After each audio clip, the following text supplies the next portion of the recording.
Hey everyone, welcome to Neighbor Science, the only podcast about political economy and anime. We are here with you to learn about who controls Venezuela's food system, as well as whether the anime with the horny shark is better than the anime with the horny skeleton. I'm Ryan Salisbury. I'm Chris Nivens. Today we have a few questions, not too many, from listeners, and then we're also just going to talk about some random stuff, because we didn't really come up with a specific topic. But wanted to do an episode anyway. Tonight's just a fireside chat. Exactly, yeah. Let's start with the questions. Let's go with Peter's first, since he is he's a co-host. Long-time contributor. Yes. So his first one is, are there any popular trends that do not ultimately feed into the existing status quo, or that cannot under any circumstances be co-opted to feed into the existing status quo?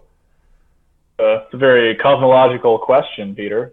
Yeah. Also, is it fair to say that the popularity of the music of the band Status Quo is hegemonic? I actually don't know that band. Do you? I don't know shit about that band. I'm sorry.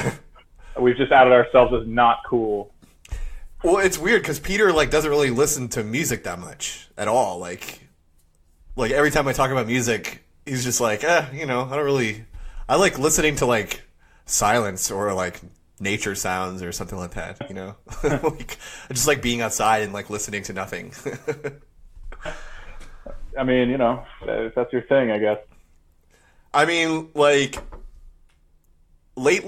when I'm walking my dog, maybe a third of the time now, I'll listen to whatever podcast that I'm listening to for at work.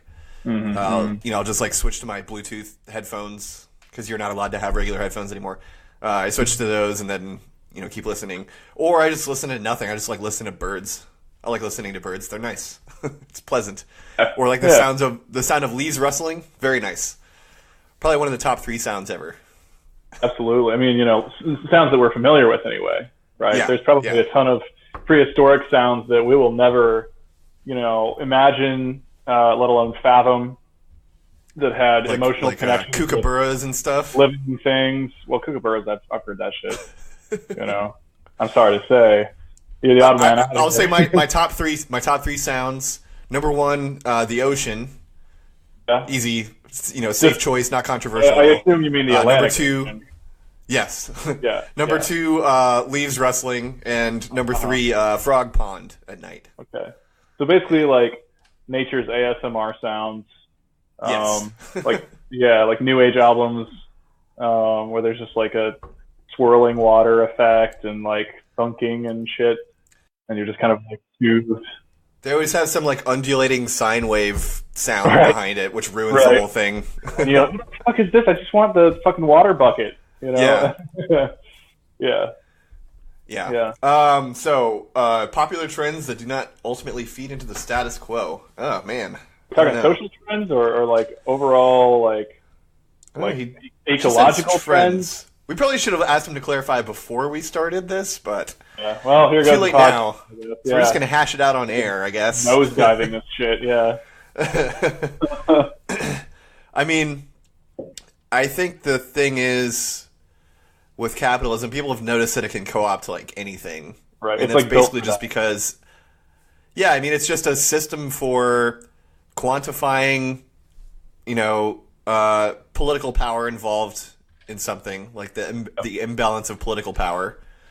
And as soon as something can be subjugated by the state, it can be co-opted into capitalism. Mm-hmm. So I don't know that there is anything other than anti-statism. No, that's already been co-opted. Oh, that's true. Yeah, libertarianism. Heard of punk music. Right. This is actually. True. Yeah. Yeah, we're all fans, but we all. But that's more the music, not the ideology. The ideology has been co-opted though by libertarians. So. Well, exactly. We've seen, when co-optation happens, it happens in such a way that it's actually it's more that it's producing a simulacra of the real thing, right? Yeah.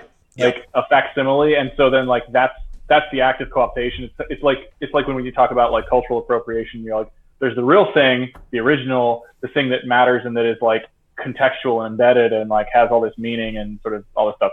And then there's what capitalism does, which is takes that and makes a commodity out of it one way or another, or makes like a pseudo commodity where it's just like spectacular stuff. First it's like rich people commodify it and it becomes like a simulacrum, and then it becomes commodified for like more regular people, and then it's like a second order simulacrum which has like no meaning attached to the original at all. It's just like purely an aesthetic or something like that.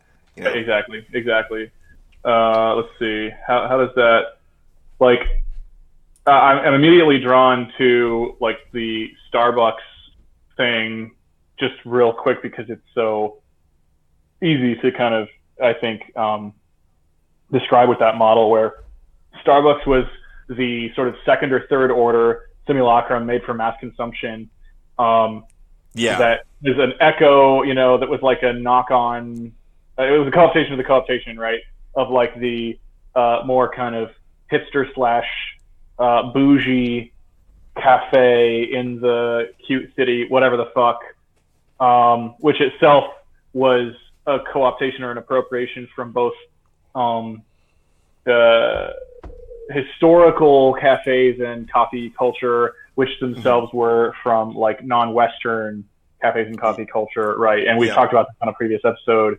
But yeah, it's just this like is a recap show. Yeah, that's true. Yeah, and it's like echoes of echoes, and the purpose of the capitalist like approach is to essentially monetize as many of those orders of reproduction as possible. I guess you could say that.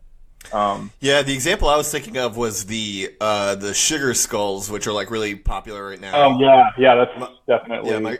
My girlfriend loves those, which like I guess it's problematic or whatever, but I don't really have a problem with it personally. I don't think it's that big of a deal. I don't know. Like it sucks that capitalism appropriates people's culture and turns it into commodities, but I mean. Getting mad at someone's individual enjoyment of that when it's so like when it's as pervasive as sugar skulls, I think it's just like I don't know, it's a waste of time. But yeah, it's like I'm sure that whoever first started doing the sugar skulls thing was like some rich white person, like would have been an Instagram influencer or maybe is currently, right. And had some idea of like, oh, this is like. Something to do with the Day of the Dead or whatever, and now it's just like, oh, they're cool like Mexican skulls. And well, so this is interesting because this is kind of the task it's the task of the quote unquote entrepreneur is to be the typically more privileged, typically better funded vector for appropriation of other things and for integration into the existing sort of system or like panoply of predatory institutions that comprise capitalism. And so then the entrepreneur is often somebody who like is, just curious enough to find one thing or two things that they manage to understand well enough how to commodify, and then they bring it back into the core, or something like that. They just want to find something that their other friends will like. Oh, yes, exactly, right. And so, like, I think that this is actually a pretty good way to understand, like big art under capitalism, which brings us back to music. But like, a lot of it is like, fuck, I got to make a living, or like, I want to stay rich, or whatever the fuck it is, whatever the situation is financially, economically, class-wise. They're going out into the world and they're looking for the thing that will like make them rich and famous, essentially, right? And like you hear about it all the time, but like you kind of like don't always necessarily like register like what that means in terms of what they're doing with the cultural elements and artifacts and things like that, and then what the ramifications are for the people from whom they've essentially, appropriated, lifted these things. And then so those are like the first order appropriations, which then like if it's something like pop music or rock music, I think we're pretty much familiar with how like so much of that was appropriated from Black culture, from every type of music basically. Yeah, and so exactly. Except for like polka.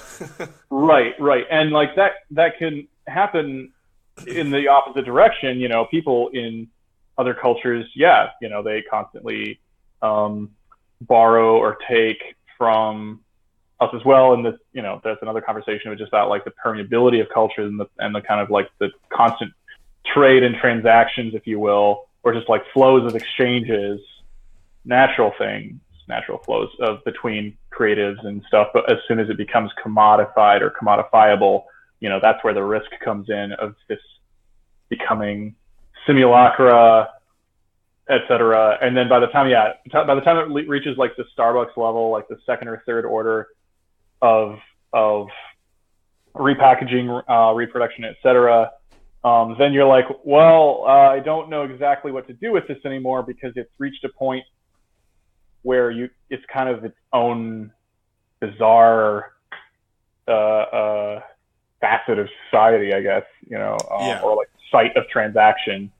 And so you're like, well, aesthetically, if you like it, I mean, at this point, I don't know what to do with it. It's kind of too late to, as somebody put it to me about something else on Twitter, the toothpaste is out of the tube, the cat is out of the bag, all these different idioms to describe kind of how that goes. You can't put it back. What the hell do you do now? I guess I don't know. I had a thought, but I lost it. So maybe we'll go to the next one. Sure. So his next one is how do I get a pair of boxers in your anti-capitalist utopia? And do I have to wear them more than once, or will it be peasants that I can hand them down to?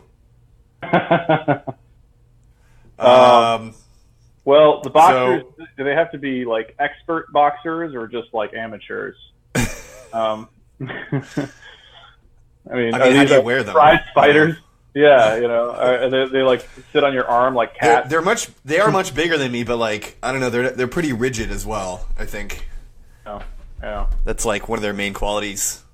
So I think that answers that question. Yeah, that's done deal. I mean, pretty easy, honestly. Give us a harder question.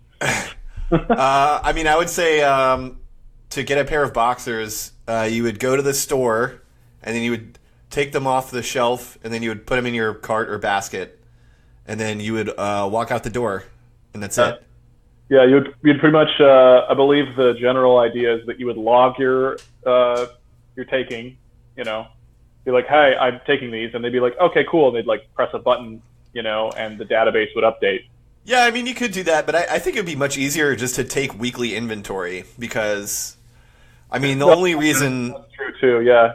Yeah, the only reason that, like, anything is done on, like, a daily, like daily ordering, because shit like that, is because of money. So, like, just take weekly inventory, just have, like, some back stock, and then if you run out of boxers...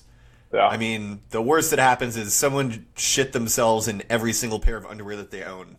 And if we don't have any underwear in the store, then someone can let them have one of theirs, I guess. Yeah.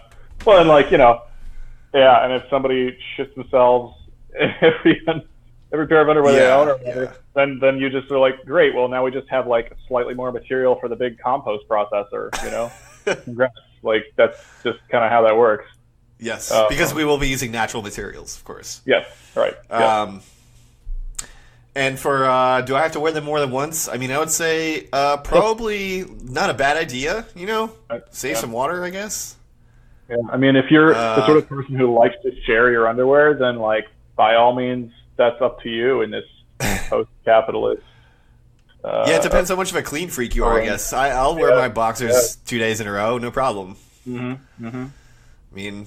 Yeah, I don't know. Yeah, what's the meaning of cleanliness? Truly, it's kind of relative. If anyone's going to see my genitals, I will shower before that happens and wear clean underwear. But yeah, I mean, I shower every time I take my clothes off. And also right before I put them back on, it's the ritual. And he says, also, can the CASP framework be used to explain non-political economy power structures, such as the power of podcasts? And for those who are tuning in for the first time, CASP is capitalist power. It's a whole thing. We have several episodes about it. I can look up which ones they are real quick. Do you have an answer for this? Can you think of it? The capitalist power framework, as I understand it, based on my brief cursory readings, is pretty. It's specific to a broad range of things that work together, right? It is a framework, and so I would be interested to see how it applies to things that I guess are not traditionally considered within political economy, but that this runs up against what we have to constantly remind people, which is that with respect to human beings, at least, everything is political, Yes. because it has everything to do with how we do anything, right? Right. How and why, right? So we live in a society, etc. We live in a society, right? That famous meme.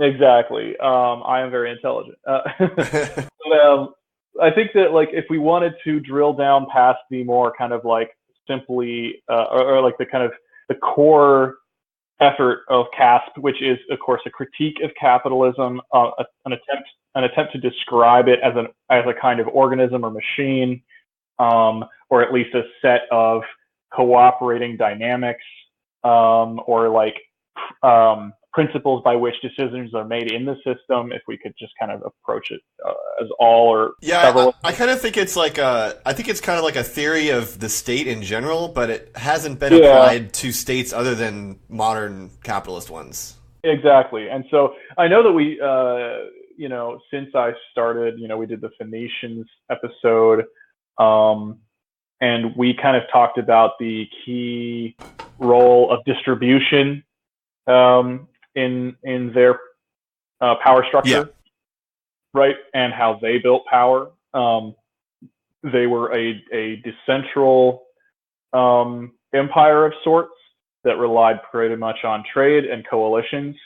And and as we mentioned in the Kokudaka episode, it was actually very normal for states previously to have like mobile, like the leadership was like mobile all the time. They didn't like stay in the palace.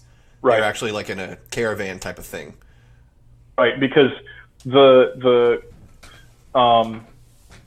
what's interesting is that, like,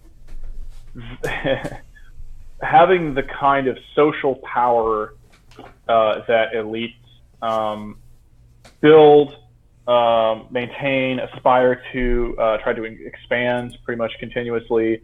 One of the strengths of that is that it leads to, in most cases, most of the time, it seems to lead to an ability to be more mobile, right? Because they're not tied to production on one site. They're the ones who take from those sites, multiple sites, for their own aggrandizement and benefit and so forth. And then... most of the time, like the people that are actually controlling like industry in state societies are nowhere near the site of production. Exactly, and actively avoid it a lot of the time because, like, a lot of industry under the state is like heavily toxic. Yes. So they wouldn't want to be anywhere near that because they would get, like, their kids would get birth defects and shit. Right. And what's interesting is, so in my grad school days, one of the things that I was just an observation, something that you had to kind of confront perpetually in your coursework, studying international political economy, was the idea of, like, the transnational corporation, or TNC. They're also known as, like, multinational corporations, MNC, and the global value chain or global supply chain, which is GVC or GSC, I guess. we dealt with like GVCs typically because it was about, again, like it was more about like the negotiations and the control of things like labor and production as opposed to the actual like logistics per se. Okay. So that's the reason that GVC is distinct and studied in its own right. But all these things have to do with the mobility of capital, the mobility of the power essentially that's invested in capital, right? And the typical like threat, this is something that I was, bounced around on Twitter today too. The typical, or was it yesterday? The typical way that TNCs manipulate governments and stuff, and Amazon did this a little bit with, oh, we're going to do a new HQ. We're going to do 2. You should like give us all your fucking information, and so that we'll like have a good, deck of cards basically to sort of. Yeah, did you see the news today about that? No, I don't think so. Someone discovered that that the state of Virginia gave Amazon a map of all of the federal regulators they would have to influence cool. for their business, and that was like a perk of them coming here. Yeah. They're like, oh yeah, you'll be right next to the CIA and the DOT and the DOJ and the DOE. Isn't that cool? Yeah, well, that's exactly. We know all their names. Like, right. Exactly what they would guys. Want anyway. Yeah. This capitalism definitely about a level playing field. Yeah. So, but yeah, like the power plays with TNCs and everything like that. Like their bread and butter is to say like, oh yeah, we have these plants here, and you don't want us to leave, right? Because then you won't have jobs. It's all this fucking jobs talk, right? Right.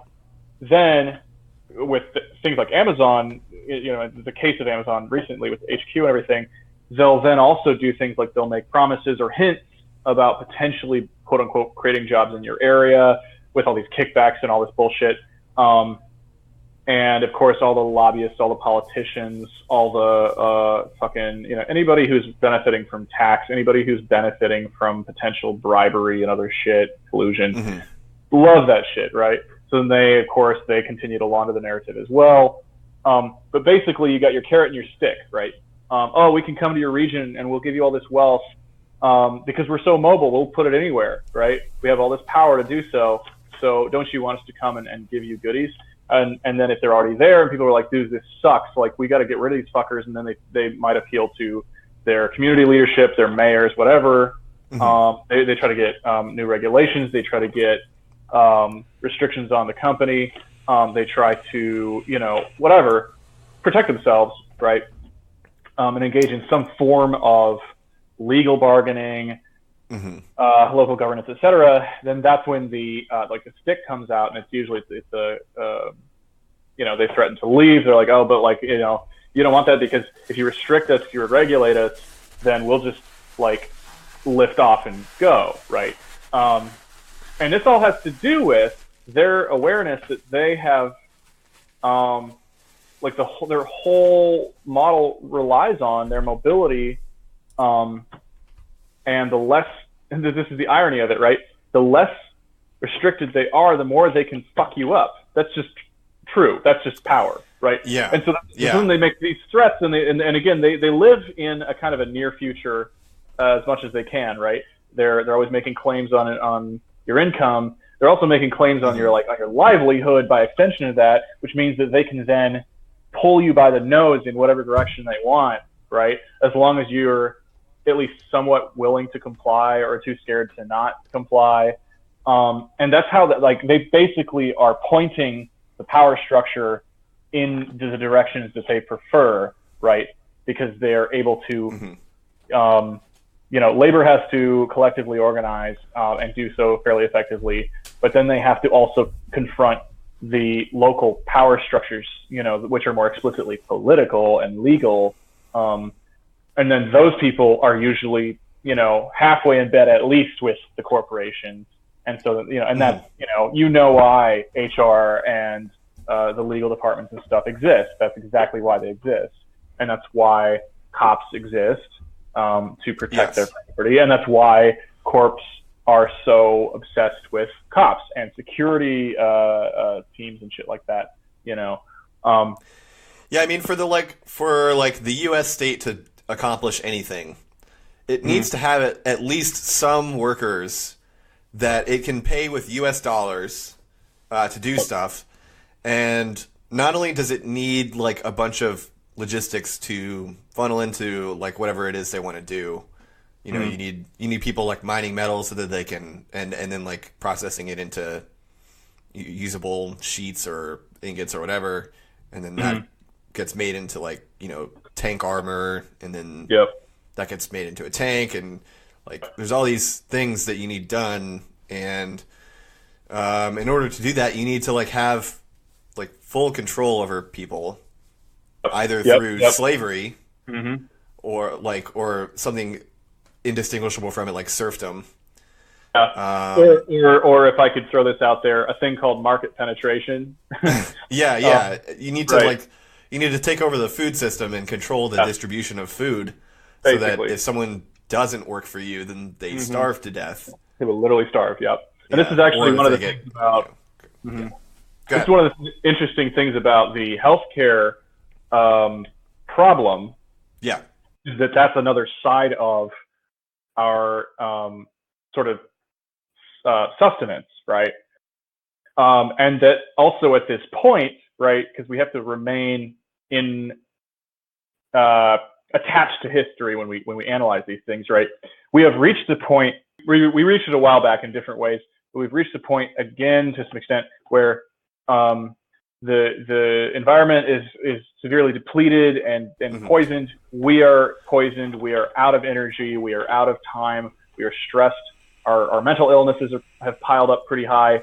You know, our physical ailments have piled up pretty high, so that we have been made to be dependent on other sort of goods and services that they have control of. Even if it's no one can do anything without buying it anymore. Yes, exactly. And beyond even that, it's the toxicity of the system, toxicity of the political economy, and the literal material effects of it that have accrued in our world have created. This is the fucked up thing. Have created demand for something that those same companies have at least shares in, right? But those are existential demands, right? And they're getting worse. So it's like to analogize it to food, it'd be like if they made us need more food, right? Yeah. So and then of course it is connected to debt and debt peonage and so forth. And of course, you know, I mean, I know not everybody loves Graeber, but we've talked about the Graeber debt book. And who doesn't love Graeber? I'm thinking of the comics mostly, but Okay. Yeah, I mean, you know, like I'm trying to keep it like a fairly open analysis here. But like the thing about debt, of course, is that like when people feel obligated to an unjust, through an unjust bond to someone who has power over them, you know, that is how these things are perpetuated, right? And I'm going to have a lot of fun trying to explain that to my parents, because my dad got called by a lender the other day. And he's like, "Hey, why is so-and-so calling me?" I was like, "Don't, just tell them not to call you." But like, God damn it, you know, like I'm going to have to tell you that I'm like intentionally defaulting on this shit. Like, but all that has to do, all of it has to do with the caste idea of differential accumulation, right? That as long as they can create at least superficially legitimate or legitimized, you know, state enforced bonds of obligation with people like, you know, laborers and so forth, right? Through price controls of their own, you know, through debt, through you know, dependency on their commodities and services, et cetera, right? One thing I was going to say earlier that I just remembered was that the source of legitimacy thing, I think we've touched on it a little bit, but I think it's like hugely important to understanding like how and why the state works, because like most decisions that cannot be made by the state are like the reason they can't be made by the state is because it would undermine this is for modern states only. It would undermine their source of legitimacy or whatever. Right. I guess it applies to all, but yeah, the decision space for them depends on like what their source of legitimacy is and what would make it seem illegitimate. Exactly. And this brings us to like if we want to compare and contrast the kind of modern capitalist state where like this totalized capitalist market thing, and by which they plaster over, especially the true power relations within the system, right? Mm-hmm. Versus sources of legitimacy for other states, non-capitalist states, and also just like historical states. Generally, there are different sources for legitimacy. You've got theocracies, which is a classic example, very easy to understand because a lot of people still have theocratic inclinations. Yep. And unfortunately, a lot of those people are in the Republican Party and are willing to literally slaughter us to get that ball rolling. For some it'll reason. probably work out. Very strange. Oh yeah, they're going to love doing it. But I mean, the theocratic types, because of their source of legitimacy issue, like this is one reason why they and leftists are traditionally at such odds, right? Because leftists are at least nominally, or at their core, contradiction of terms. Leftists are generally humanists of some kind, right? Yes. Or have humanist aims. Theocrats or theocratic sort of, the people in those cults have bizarre, superstitious, sort of often fear-based, or they're like all about purity. Yes, right. I really think they're all about purity because they always talk about like if someone dies and they think it's unjust, then they say that it's an innocent person died, and then if someone dies and they think it's justified, then they're just like, well, they did this, so then they deserve to die. Right. Yeah. Yeah. There's a general it's all idea about moral purity, and if you violate even one little bit, then you're fucked. Yeah, exactly. And there's a and you have to be white first, of course. Well, right, especially in this scenario we're in. But it's there's a lot of obsession with mortality and stuff, but in a very different way than like the leftist obsession with like quality of life and stuff. Like where we're like, look, we're alive now, like let's talk about now. This shit is bad right now in front of us and in our lives, and like why are you essentially like this is because someone's doing stuff and you're agreeing, or you're you might not agree but you're going along to get along, Yeah. And then like theocrats are like, my family, super very fucking devout Christians. I will not preface further how quote unquote good or bad they are, but like sorry, can you say that again? You cut out. Sorry. I will not what? I will not preface again, I think as I have before, just like how good or bad they are or whatever the fuck their intentions are. Oh, okay. But basically the world that they've structured for themselves, in which they structured for me as a kid, is one in which it's very defeatist, it's this kind of fatalistic, the world is crap because of people, and therefore like we can't expect a better world, right? Right. We can't do better, so we'll just suffer, and it's holy suffering, and because of that we're pure, we understand that like goodness isn't something that we can get people to do without the grace of God. This is all very like Christian, of course, and other religions have their own versions or parallels to this, so forth. And it's I don't remember exactly where we're going. Oh yeah, sources of legitimacy, right?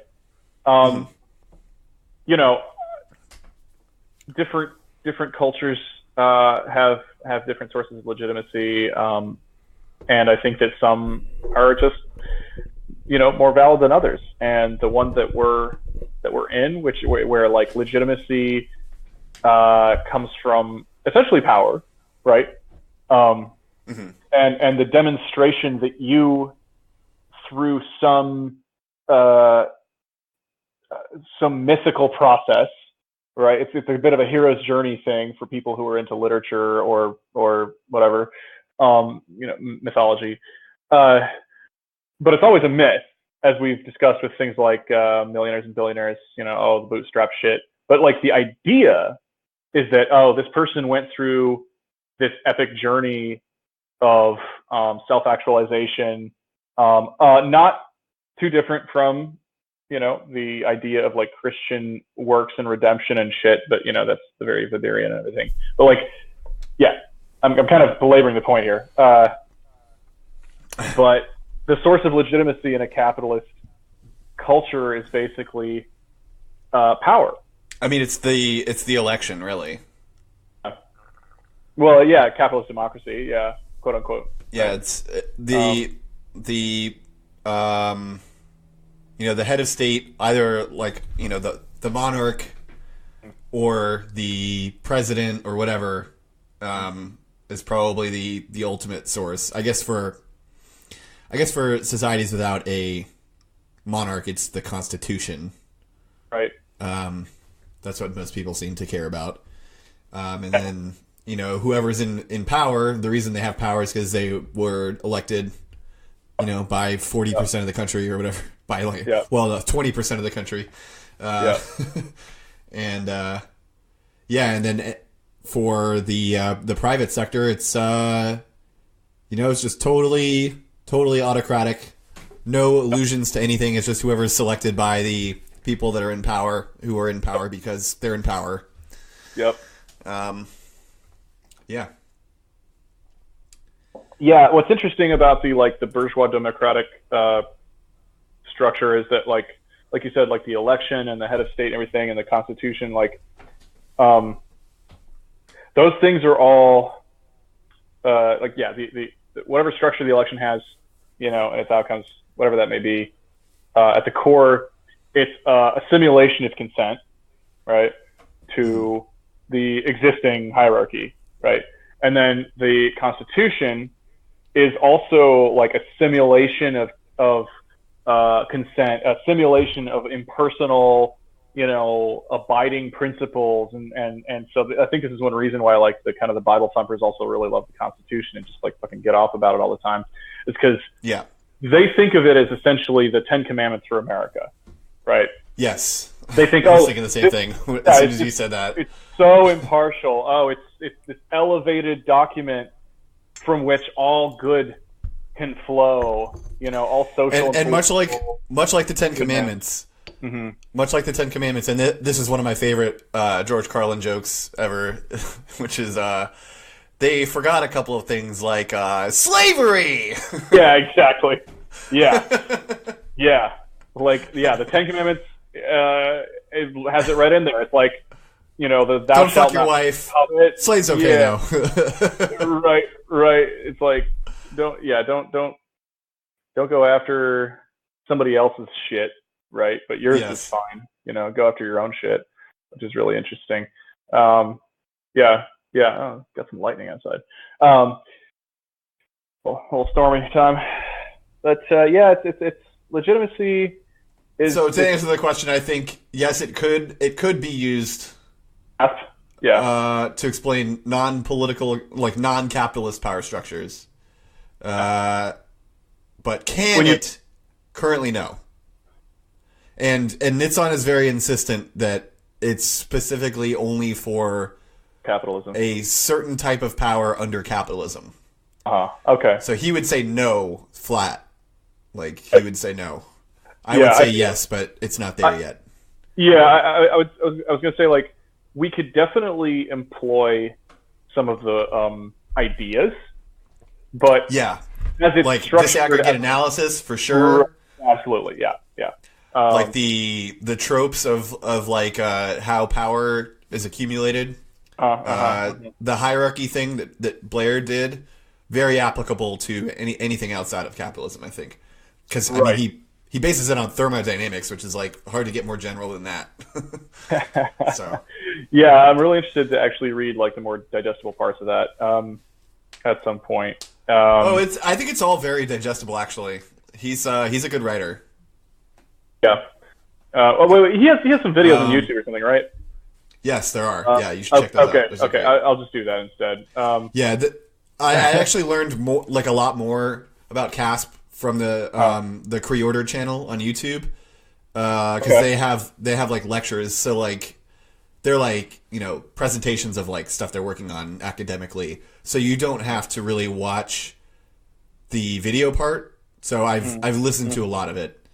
I learned a lot of like random stuff about CASP from those. So I would recommend watching those.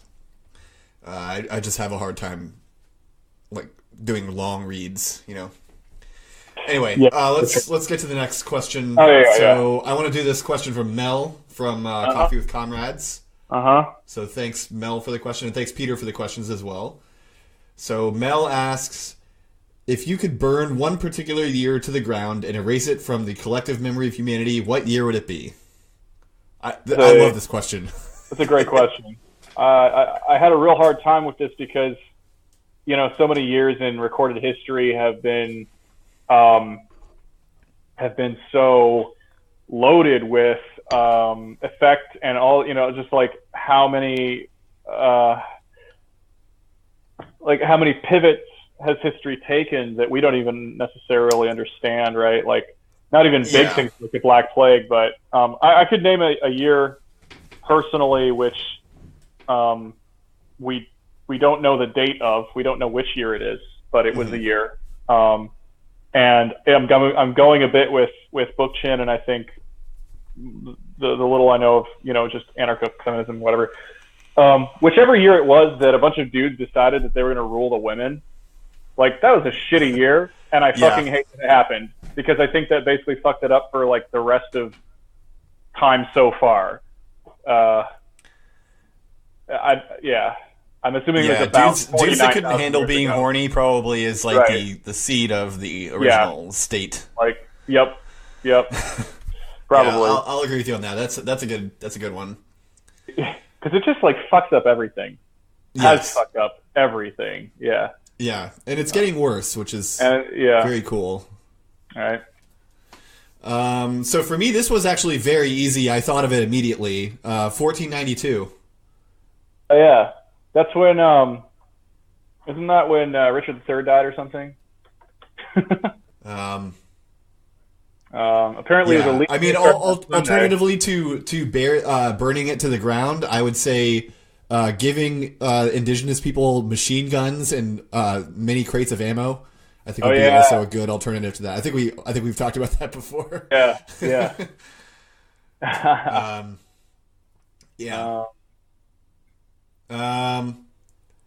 I think maybe an alternative for me would be whatever year was like the most crucial for Christians coming into power. I think that's another major world-destroying event. Yeah, that occurred to me, and in fact, I think I saw a bunch of like Christian leftists talking about this on Twitter maybe last week, about how like they were like, basically, I wish that, and even like a lot of non-leftist Christians would say this, like they wish that like Constantine had just like left it the fuck alone and let it be just a cult of its own that didn't have state power, you know? Yeah. Because, I mean, you know, getting back to my family background, like they would probably say that for the most part. They'd be like, oh yeah, Constantine really fucked it up, you know, made it extremely politically oriented as opposed to just like up until that point, a lot of it was kind of a people's movement, you know, with some weird ideas and rituals. But on the other hand, he was a cool Keanu Reeves character, so who's to say whether he was good or bad? Yeah, I mean, you could listen to Mike Duncan's History of Rome to get a better idea about Constantine, but you know, he didn't seem like a very good guy, just kind of like politically somewhat effective, and so forth. But yeah, I don't have a whole lot to say about that. It's been a while since I read up on that part of history. Actually, I think I can get fairly accurate with the year 415. I would say that would be the year that Christians raised an angry mob to storm the Library of Alexandria and kill Theon. Yeah, so Christians stormed the Library of Alexandria to kill Theon. Oh, right. And then they burned the Library of Alexandria down and destroyed like hundreds of years worth of knowledge that would have been lost if it were not for the Arabs having copied all that stuff. So probably one of the worst years in history because of that one event alone. But I'm sure there were many other terrible incidents that happened that year as well. Yeah. That's a bad one for so many reasons. Yeah. God damn. It's interesting, you know, what religious people will deny about their own heritage when pressed. You know, you're like, so about these other Christians who existed and did this thing, and they're like, oh no, they're not really like us. And you're like, they might not be like you personally, but like you have to acknowledge that like your club kind of sucks. So you know, And I'm an atheist, so like you know, I got to take ownership of like Richard Dawkins and Dave Rubin and stuff. So I guess we're about even probably with Christians. All right. Next question. I guess this is the last one because the other one was like, as I replied to the person, more of an episode idea. So, Solar Punk Anarchist asks, how do we get more anarchists and leftists to take CASP seriously as an alternative to Marxian economics? For me, if I knew how to do that, I would be doing it right now. Because I haven't had a whole lot of luck. Like, the main... Like, I think the best luck that I have with people is people that aren't super into theory in the first place. Right. Or that don't consider themselves Marxist at all. Right. And then they read CASP and then they're like, oh, wow, that explains a lot. That's really cool. But, you know, the response I usually get from Marxists is either, like, they will not read it at all. Right. And... sometimes they will make up reasons not to read it, like it's anti-Semitic because finance just means Jews, or it's too Semitic because Shimshon Bickler lives in Israel. Or the other response typically is, well, Marx already thought of all this, or Marxism already explains all this, and it's nothing new. Yeah. So I don't know. Do you have any idea? Well, let's see. The you know, I think I'm kind of obviously a little wary of like totalizing theories. And I really prefer a compatibilistic approach to things. Well, I mean, you know, my grad school was what you call heterodox, and so we considered a variety of views, even if I thought most of them sucked.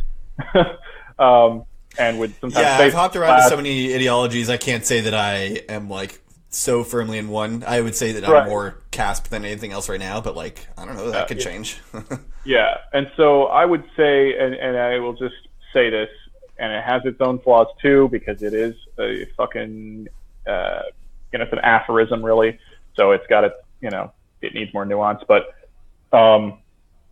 what some people like to say in this field is all models are wrong, but some are useful, and you can say that about too, right? Like, I would agree with that for sure. Yeah. So like, if you approach even your favorite and the most compelling theory or framework that you know of, right? Because like I was much more familiar with like Marxian thought before I came over to like explicit anarchist anything, right? Yeah. And I still have a lot of Marxian ideas that help me to kind of frame things concretely. Right. Like I like the material historical thing, right? But I think that when there's a danger in committing entirely to one theory as explaining everything, right? Because they don't, frankly. That's, to me, a little it's reductive, just because, like we said about CASP, right? You can't apply CASP to everything. It has its particular target to analyze, right?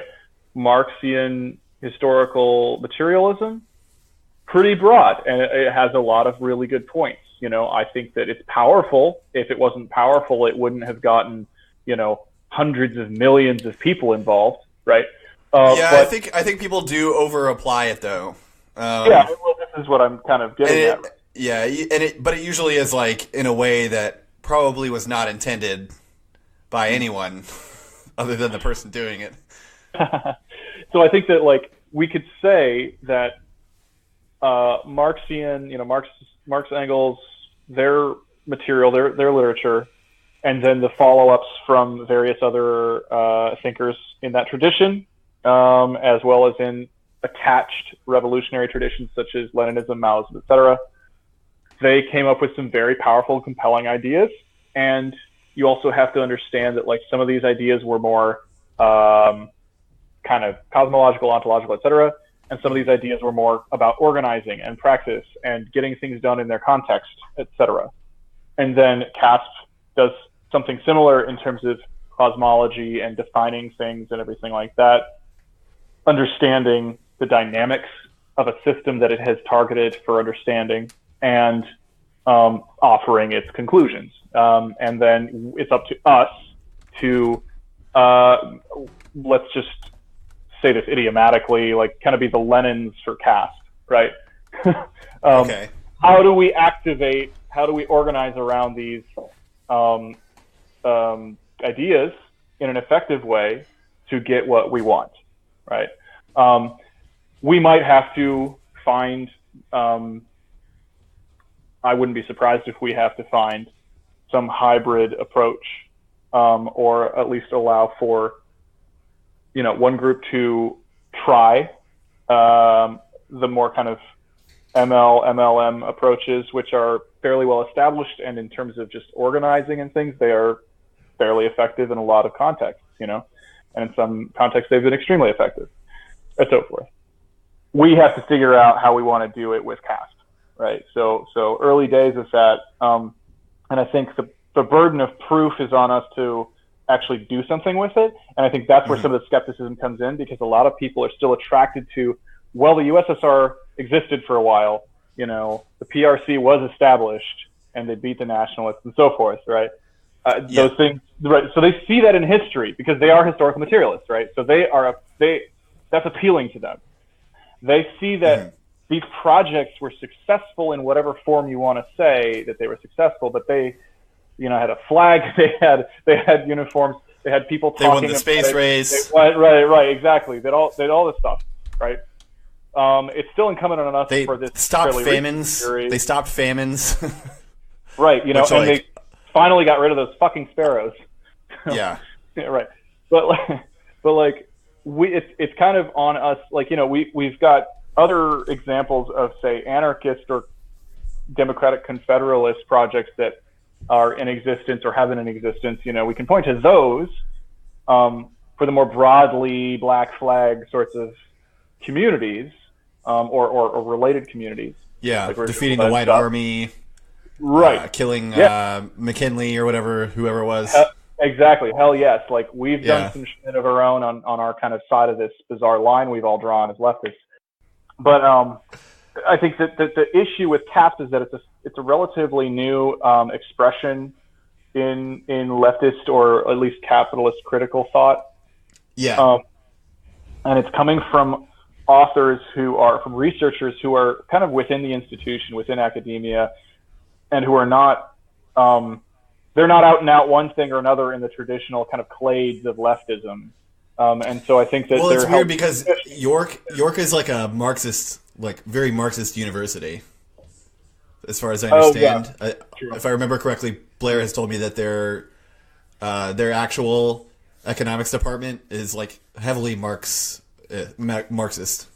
and Nitzan and those guys are like kind of like the odd ones out. Yeah. So, well, as in they're not explicitly Marxist. Well, the cast people are like not. They're not like the main. They're not the main like vein of thought in that in that economics department specifically. Okay. I might be wrong on that. I'll probably just cut this. Fuck it. Who knows what? But yeah. I do wonder, like, is it because of questions of the originating authors for this, like the founders of this sort of line of thought, combined with the fact that it's new and it hasn't proven that it will organize for shit, right? It hasn't shown, like, so far it's just us and some other people talking online about it as a kind of framework or a cosmology of a particular moment in human history. Right.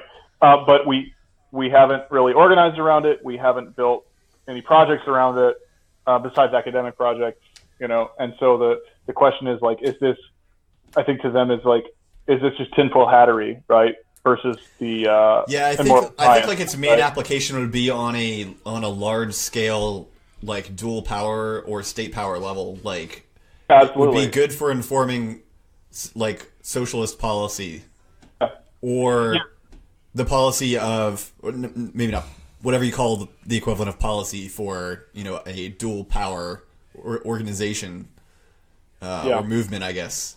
Yes, I agree. Yeah. I agree, and I think that if you think about it strategically and like what it actually offers, even without just really thinking too hard about the content of it itself, it's by describing a theory of like a critique of capitalism and like trying to quantify the basis on which it works and so forth, it identifies its strong and weak points, right?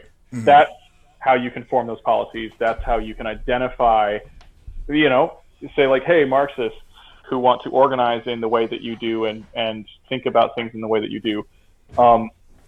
If we follow this line of reasoning, then we've actually opened up a new channel that you can work in, right? A new target. And I think that's where we could really gain some ground. And I think it backs up a lot of the Marxist policy choices, like nationalization of industries. Like I've been getting more and more in favor of. Like I've always been like pretty much in favor of it, but like lately I think not only is it good because it will, let people access like transportation or healthcare or whatever it is you nationalize for free at the point of use. It also, like if you nationalize an industry, it eliminates any like multiple tiered system of rationing, so that like take the example of single payer healthcare. The reason that works well is because rich people cannot access better healthcare by paying for it. Exactly. And especially if you have it worldwide, they can't just fly to another country to do that either. And another effect of that, of nationalization, is I think it will prevent inflation, because if you use the CASP theory of inflation as restructuring a society by distributional coalitions to take more of the collective output of industry for themselves at the expense of others, then if you basically take away the control of an industry entirely from business, then that redistributional coalition disappears, and that reduces the amount of inflation. Yeah, I mean, I've been binging Attack on Titan. I think I mentioned that. How far are you in that? Because I just caught up with the new season. Oh, I'm only halfway through season 2, and I haven't seen the rest of it yet. Okay. So I'm like, yeah, it's like I said on Twitter, I'm like, I'm really into like how they stick with a lot of the fundamentals with this show, as like medieval action horror, basically, with like weird existential and other kinds of I'm kind of smirking, other kinds of themes because people are like, yeah, that's super fashy show. Yeah, themes. And I'm like, damn it, yeah, like I love this show, but it's so fucking fashy. And like, well, I should say it's got a lot of fascist ideas in it, or like themes. And it's really interesting as a one writer. thing I noticed about those is like it's pretty upsetting, like how inspiring some of that shit kind of is. Yep. You know? Yep. Yeah, it's like because if you really are under like existential threat, the sort of rhetoric that they're talking about can be appealing. Yep. Exactly, and I think that like again, I'm only halfway through season 2, so I don't know what else happens after that. But it's kind of what I said in my tweet thread about it, responding to some people who were like, it's super fashy. And I'm like, yeah, I noticed that. And I've heard people say that. But it is very interesting to take it from like a critical lens and be like, okay, so there's this world, like you just mentioned, like there's a world where there's like, it's fantasy and they do have this immediate threat that is unexpected, or like there's a traditional threat and then it's continuously more and more elevated throughout the series. And then there's like, you know, infiltration and like, oh, are you really a human? And you're like, wow, that's a really interesting question to be asking people, you know. And then like, what do we do with the monsters and all this bullshit? And so it's really interesting to investigate the show like from its premise and also from like what that communicates, and then also like looking constantly, like, is there subtext that indicates otherwise? Is there anything that indicates that like maybe the author is trying to just get you to sort of confront those ideas, or are they saying no, these are the good ideas and you know, so forth? Yeah, like, I think it's still hard to tell. The craft of the story is very subtle at times, and so I'm not really sure what's being said. Yeah, I think like I've heard what happens later in the series because I was talking to someone. This was like last year. I don't know. It was when I was still drinking beer. That's all I remember. And I was at a brew pub and I was talking to this random guy that was there. I think he had an anime shirt on or something like that. And I was like, "Oh, cool. You like anime? Blah blah blah." And we started talking about Attack on Titan, and he was telling me what happens later. And it seems like a situation where, if that's where the author is going to confront the idea of fascism as something that's bad, that would be where it actually will happen. But at the point that I am right now, we still haven't really gotten there. Because I mean, I'm not gonna spoil anything really, but like basically what happens is like everything is on the brink of destruction, and then they pull out a victory from out of left field, kind of, I guess. Okay. Of course, I don't know exactly. So it kind of reinforces the like, yes, fascism is working kind of thing. Right. Yeah, I wonder about that. Because isn't the manga series still going, or is that okay? So there's still time for it to, you know, if the author is indeed secretly gunning for like a kind of a rhetorical sort of twist in some way, you know, there's still time for that to happen, right? But if they're not, then you'll probably just see an intensification of fascist values and themes, and then you'll just have to give up on the whole fucking thing. Before you start fucking, you know, clicking your heels and Sieg Heiling and shit. Go back to watching One Piece.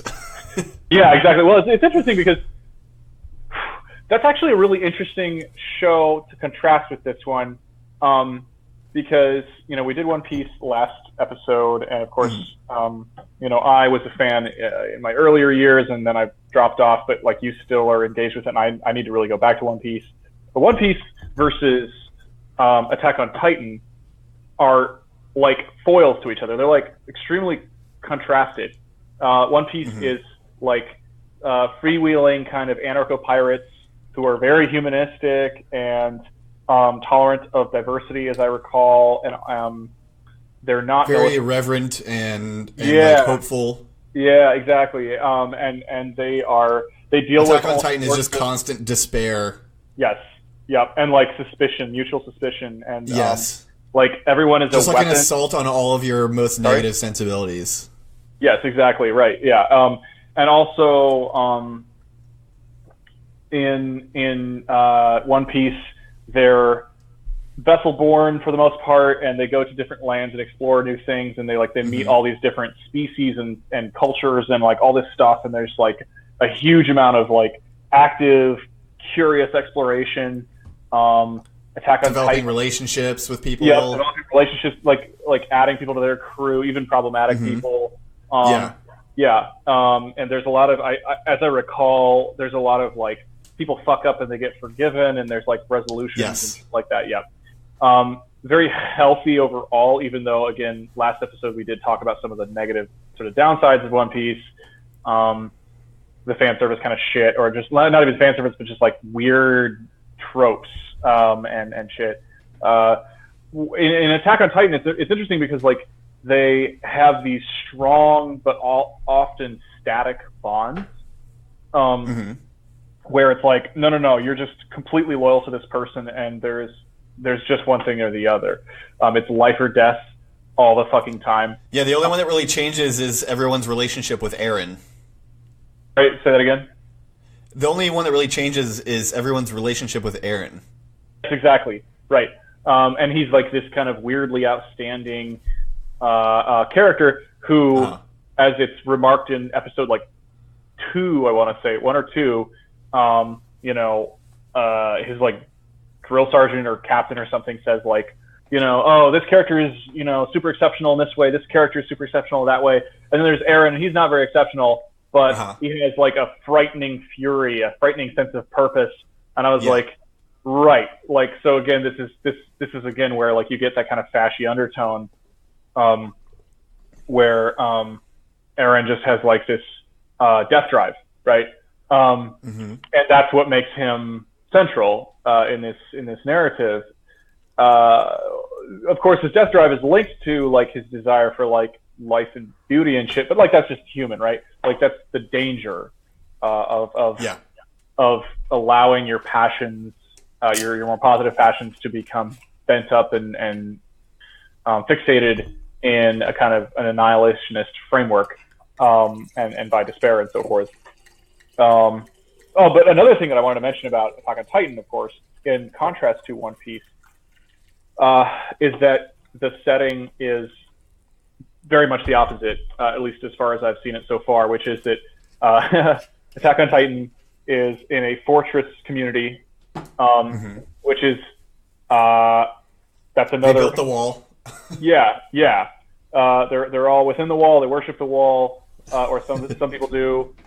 They made Mexico pay for it. Right. Exactly. And there is kind of some mockery of the people who are obsessed with the wall as a religious icon or whatever. Oh, that's true. Yeah.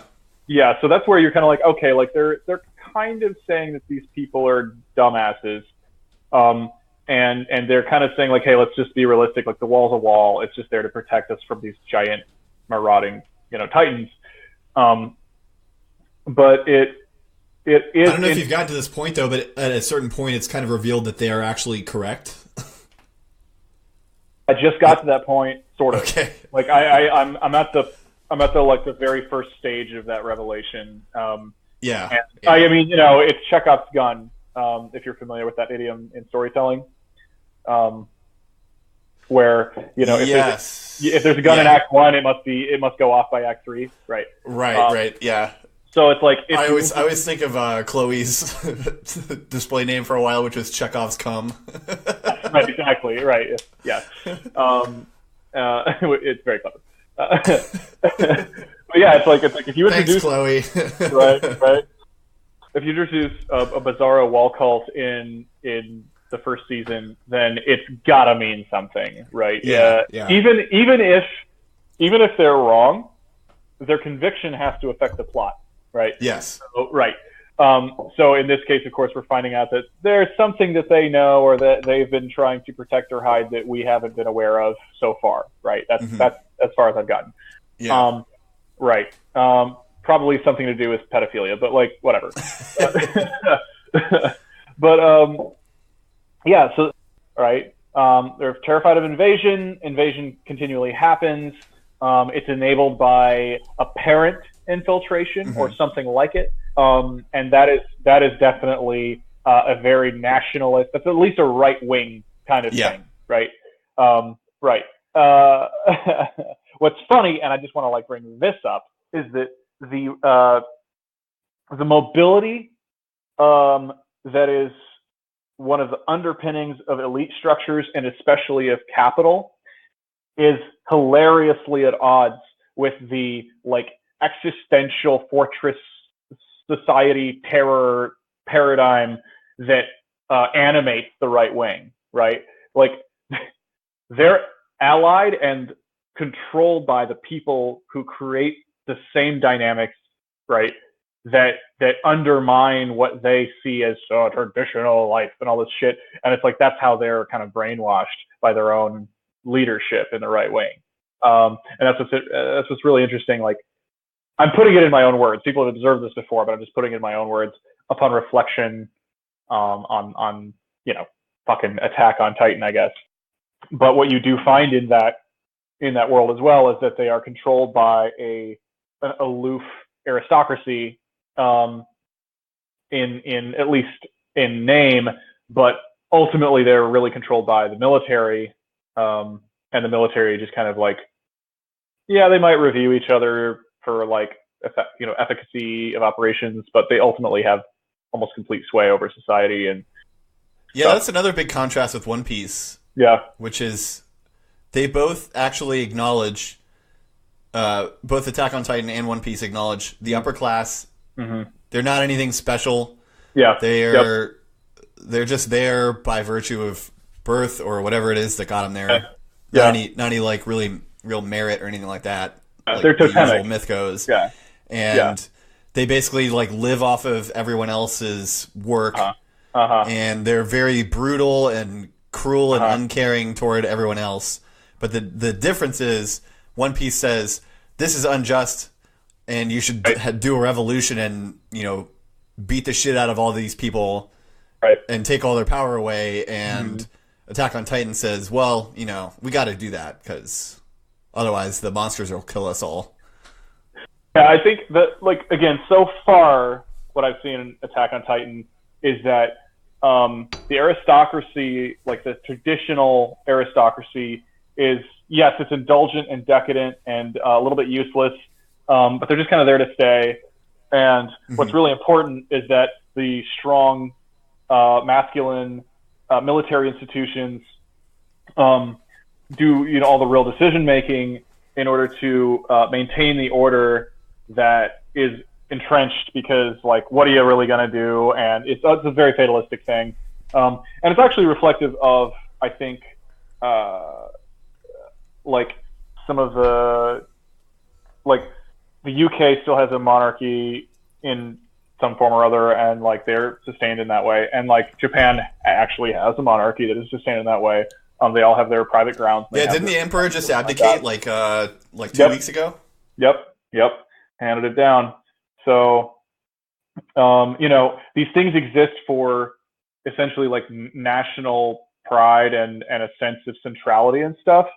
And when we talk about the question of where your legitimacy is derived from, in these weird constitutional monarchic societies like Japan and the UK, and like a parliamentary constitutional monarchy or whatever you want to technically call them, they're very similar, right? The elites at least still derive some form or some notion of legitimacy from the lingering institution of the monarchy, and they use that as kind of ideological power, and it's very strange. Which now mostly takes the form of tabloid magazines. yeah, exactly. And I think that we see something similar in like the States, not so much in the person per se of the president, but in the office of the president, you definitely see that, right? People fucking stuck off the Oval Office, well, literally or figuratively, right? Yeah, they're just like, oh, that's the office. You have to respect the office. That's like, dude. And they just have like the lowest bar for the president. Shut the fuck out. Exactly. Right. Obama can just be like, that shit cray. And people are like, wow, he's the coolest guy ever in history. Right. Epic, dude. Right. Like they just have to say things that sometimes you might say drunk, and you're like, they just spawn of them. Yeah. Yeah. The Oval Office just needs a bed warmer basically. And that's like all people really want. Yeah, we could also contrast it with Black Clover. So go ahead into that. Black Clover, Yeah. So friend of the show, Noah, at Monkey D. Lefty on Twitter, has challenged me on this analysis in our anarchist anime DM, like group DM thing that we have going. But I am on episode 59 of the anime, and I'm still holding firm to this analysis so far, but it could change depending on changes in the story. So I'll preface it with that. But I think that Black Clover is more of a liberal show. Not in like a really strictly like accurate sense of liberalism, but the general philosophy of the liberal person in our society, which is to say that in this show there are wizards, and they have like this, it's like a feudal society. So they have a king, and they have aristocrats, and then they have the magic knights, who are basically just knights. They're the what do you call it? The warrior something. What's the term? Military aristocracy. Yes. So they're basically military aristocracy, and the main character is a peasant from the middle of nowhere. They call him a peasant from the boonies, like constantly in the show. And he also has he doesn't call him a brother in the show, but it's basically his brother. They're both orphans. They grew up in the same church, being taken care of by the same nun and priest. And they both end up in the Magic Knights. The brother, he's like the perfect, like pretty boy, very successful, very talented person that everyone thinks is going to go the furthest.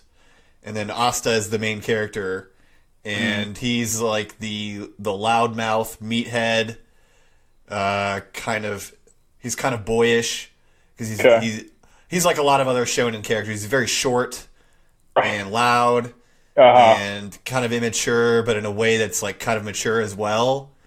Like he has a very strong sense of morality, which is very mature, but he acts in immature ways and is kind of naive in a lot of ways. But anyway, so go ahead.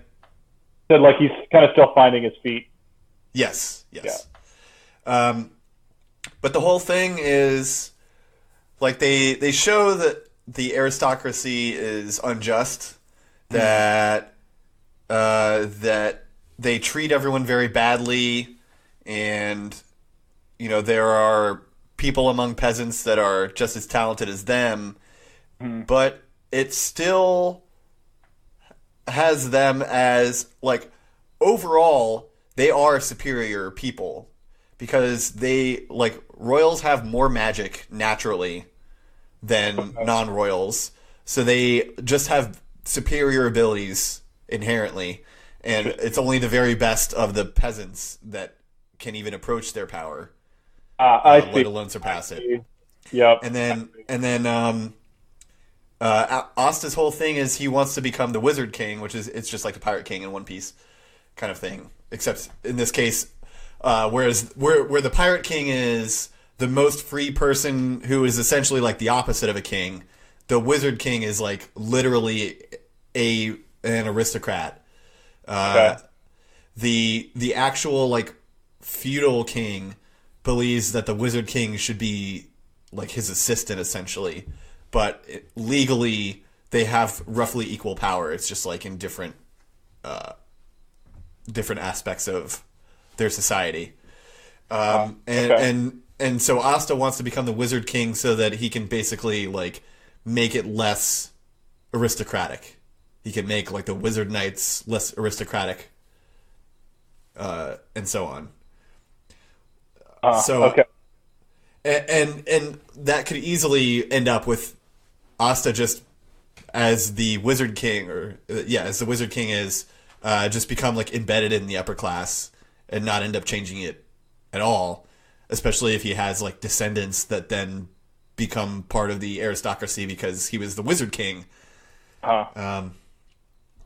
So yeah, I think it's kind of a liberal thing. It's like, oh yeah, it's the aristocracy is bad, but the way that you deal with that is you work really hard so that you can become great, and on your merit, you can rise to the position of Wizard King and then change it from the inside. That's what it seems like to me. Yeah, you're right. So it's the meritocratic myth. Yeah. Gotcha. Okay. So like, but I gotta say, I think it's a great show. I watched the first episode before, and I was reading reviews on my anime list while I was doing this, and I have this problem where I always read the negative reviews more than anything else because I want to know what people hate about something, and so that ends up coloring what I like, how I see it, and I'm like, oh, I guess this sucks, so I won't keep watching it. But Noah kept talking about how great it was and showing like screenshots of the manga and the art from it and stuff, and so I gave it a second chance, and it's very good. I like it a lot. Nice. Yeah, I definitely do that as well. Finding bad reviews and stuff. Yeah. One thing I wrote down in my notes here is I said I wish there were alternative audio tracks that had less yelling. Like I wish shonen anime had like a seinen anime track, a seinen audio track that was just like, all right, everyone speaks more calmly. Right. Yeah. Another thing I wrote is one problem I have with the translation. One of the characters in Asta's regiment, I can't remember what the fuck that term is. Whatever that military shit is. The Black Bulls. She's like a failed daughter aristocrat. Okay. And she's kind of in love with him, but it's in this stage where it's like they tease each other kind of thing. Oh yeah, gotcha. And so she calls him Bakasta, which they translate to stupid sta. Like it's supposed to be a play off his name Asta, so it's Bakasta. Baka means idiot in Japanese. Yeah. And they missed an opportunity to translate that as Damasta, which would have been perfect. Right. So, well, there's, I guess, so much you can do. Yeah. They do the Salt Bay meme in this show more than once. So there's like a cook who's making something for one of the characters who she's my favorite female character, I think, Charmy. She just loves to eat. She's not even fat in the show. She just like eats constantly. She just loves food. Always talking about it. She falls in love with Yuno, but not because he's a pretty boy, just because he like saved her food from falling on the floor. And so there's one episode where like there's like some royal event and everyone rushes out because some emergency happens, and so the chefs are like, what the fuck, like we made all this food and no one's gonna eat it. And Charmy smells it and she comes back in the kitchen and overhears him saying that, and she's like, I would be honored to eat this food for you. And the chef's like, oh wow, thank you, and then he serves her something and he does the Salt Bay thing with some spices. So very cool.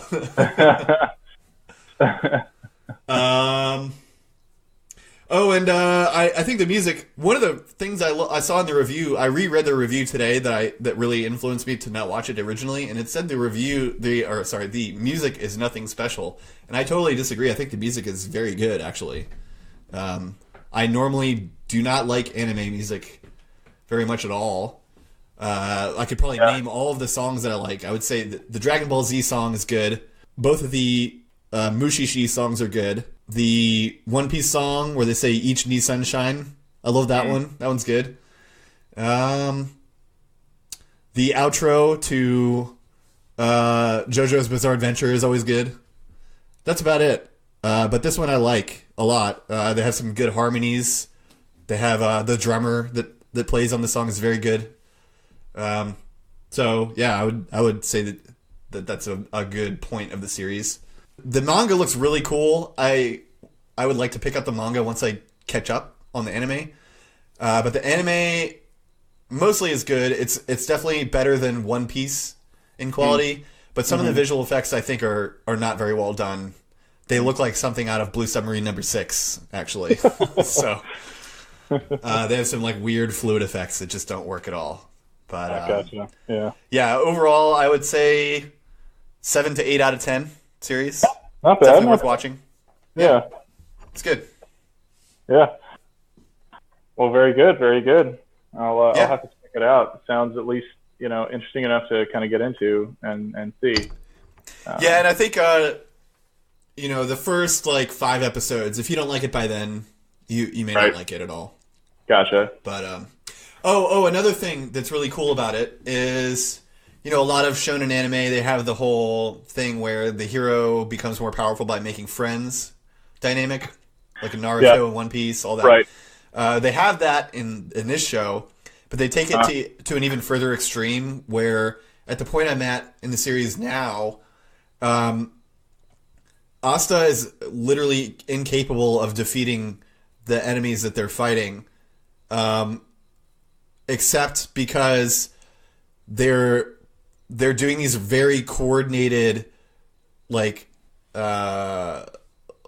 synchronized attacks.